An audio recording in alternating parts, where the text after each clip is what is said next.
Hi, I'm Kabila. See the description box below to find all the details related to the pattern and the Knit or Knotted Tunisian Blanket CAL 2022. This is a very basic video to help the beginners. If you already know how to work the Tunisian knit stitch, you can proceed to the part 2 video, but there may be any tips here and there which might help you. I'm using a light worsted yarn and a 5.5mm hook, preferably attached with a cable or else a 30cm long hook, not a smaller one.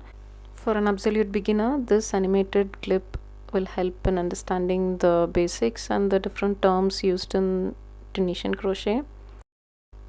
So after this, we can proceed to make the foundation row.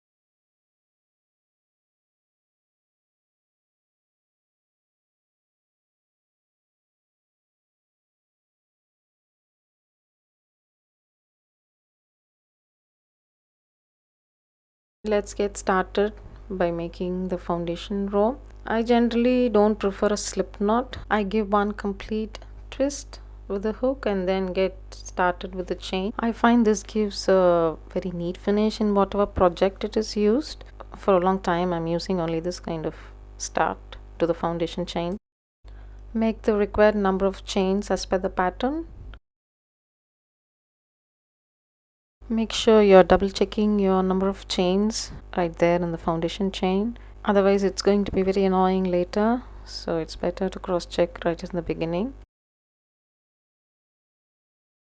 Now let's start the forward pass of the foundation row. Most commonly the first loop is picked up from the second chain from hook, but I prefer the first one. This is how I was doing ever since I started Tunisian crochet. This gives a better edge finish. It doesn't slant so much like when we start on the second one. So keep continuing and picking up the loops on all these chains, and then we'll do the return pass.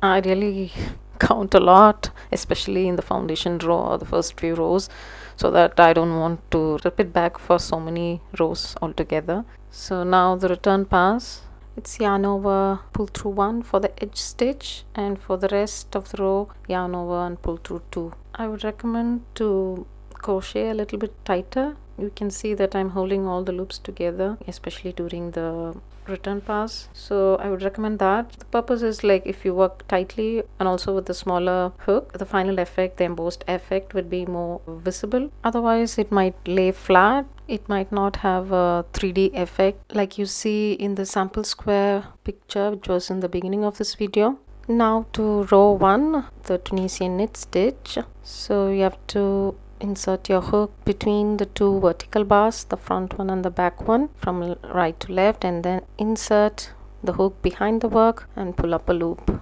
again between the two vertical bars and to the back of the work and pull up a loop. When going behind the work, it's through the space between the current stitch and the next stitch. One vertical bar counts as a stitch each, and we pull up a loop on each of these vertical bars and continue across until we get to the end of the row.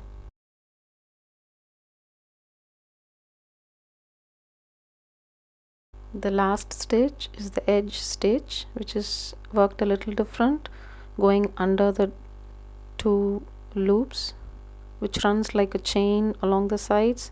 So it's like pulling up a loop under the chain.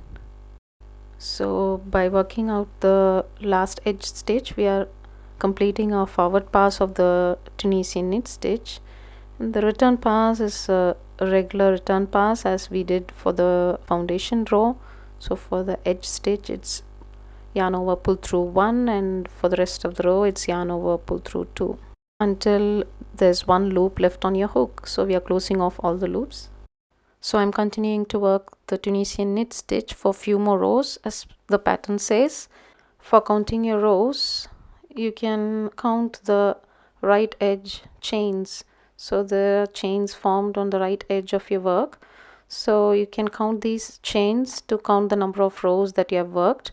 So the first chain will be your foundation row. So count after that for the number of rows. Let's continue to work on this square, and you can find that on the part 2 video. Meet you again there.